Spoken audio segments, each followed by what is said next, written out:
Од 89-та до 1993 година грчката влада ги подкупувала новинарите за да шират антимакедонска пропаганда. Медиумската пропаганда против Македонија ја чинила Грција цели $130 милиони. Парите ги дистрибуирал тогашниот министер за надворешни работи и сегашен лидер на опозицијата Андонис Самарас. Грчката влада ги подкупувала новинарите за да шират антимакедонска пропаганда. Од 89-та до 93-та за време на владата на Мицотакис $130 милиони им биле исплатени на новинари за да промовираат така наречено погрчување на Македонија. Парите биле исплаќани од тајни фондови на грчкото министерство за надворешни. Овие средства наводно биле наменети за надворешна промоција, но според сведочењето на екс-премиерот парите завршиле во џебовите на новинарите.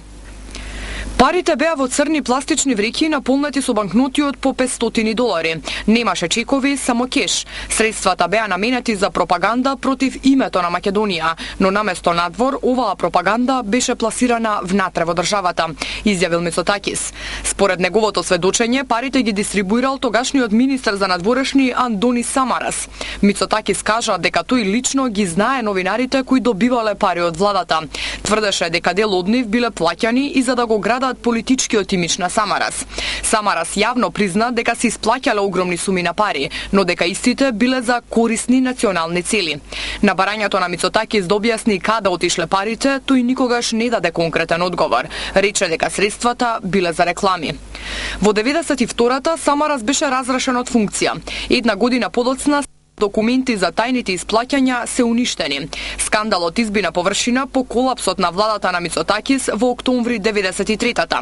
На власт дојде Пасок, а нов шеф на дипломатија стана актуелниот председател Каролос Папулјас.